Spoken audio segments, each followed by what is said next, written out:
Hey guys, it's Ant from LaidBack Gaming here, and welcome to my overview on one of the most anticipated games of 2015, Fallout 4.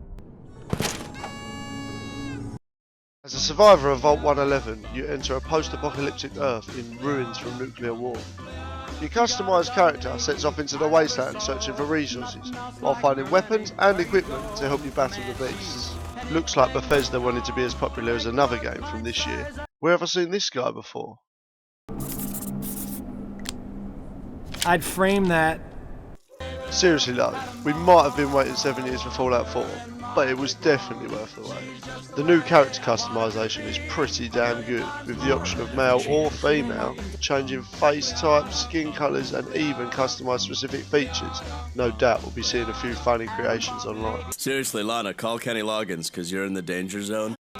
You'll also notice your character now speaks, making the game feel more real, as well as having different dialogue options and decisions to make. The decisions you make will affect the relationships to the other inhabitants of the wasteland, so be careful what you say and who you say it to. Another feature we've all been waiting eagerly for, weapons and armour customization, and they've pulled it off rather well, I must say, with the option to change scopes, barrels and much more, as well as having the option to strengthen and modify each individual piece of armour. You're going to have loads of time to use different weapons and swap and change your mods as you like. What's that? No, fuck that. The new crafting system uses materials and components that you collect from random junk around the wasteland to make the hundreds of modifications available to you. This does mean the random stuff you find while searching are now actually very useful components, but be careful you don't fill your bag with too much junk. Save some room for something more useful. Yeah, boy. In Fallout 4 you have the option to build settlements. You can make life easier if you spend a bit of time upgrading yours by making generators for power, helping your villagers set up their houses and even build defences to protect the settlement from attack. There are many things to build and create in settlements, but walking around collecting the debris can be a bit FSM at first. After all, we all know we just want to get out there and fuck shit up. When you're ready to get out there and do some exploring, you'll soon notice just how big this map is. Fallout 4 is over 2 times as big as Fallout 3, as well as having more attention to detail. Don't forget to pick your companions wisely. With great bonuses from different companions, as well as an extra helping hand, they can come in rather handy. They can get in the way at times too though. There's loads of attractive views if you take the time to look around, but there are plenty of not so settling views too. Most times you do choose to have a look around though, you'll be able to appreciate the stunning graphics that Fallout 4 has to offer. Admittedly, they might not be the best graphics that we've seen this year, and the game does have a similar look to the previous Fallout games. But if I'm honest, is that an issue?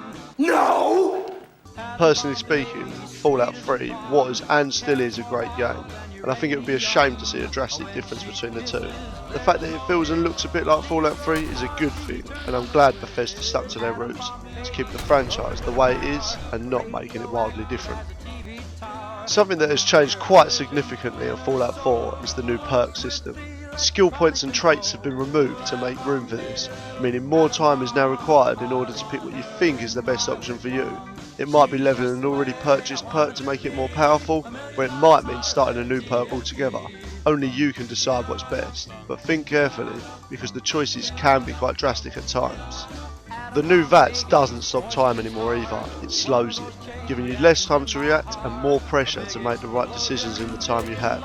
There is also a new critical strike button, as well as the option to cancel out of the VATS at any point, which can be useful in sticky situations. Unlike the previous games, Fallout 4's shooting system doesn't require the overuse of the VATS, due to it feeling like a good quality first person shooter, which means you can roam the wasteland and feel comfortable taking out groups of enemies without using the VATS at all if you would prefer. As you get deeper into the wasteland, you'll find yourself coming up against bigger, stronger enemies, which may require more tactical decisions to make than just throwing a VATS critical strike their way. Perhaps the new power armor suit might come in handy. Due to its superior defense, it can make many situations easier to handle and is cool to watch. Be careful you don't run out of fuel in the middle of nowhere. Don't stress if you do though, your power armor shows up on the map anyway. When faced with the legendary enemies, be careful before avoiding them, because they do drop legendary weapons or pieces of armor, which might just give a substantial boost to your playthrough. but of course they won't be easy to defeat. Fallout 4 definitely has a chance of getting Game of the Year, with its vast world to explore, the post-apocalyptic atmosphere throughout, the great crafting system, the story as well as the numerous amounts of well-designed side quests to keep you entertained for endless hours are all reasons that Fallout 4 is a great game. Let alone the new addictive item collecting and the great new companions. These are just a few things that make you want to keep playing Fallout 4 over and over again. Fallout 4 might not be perfect in everyone's eyes, but it's sure to keep a good majority of us open world action role-playing game fanatics busy for hours a week.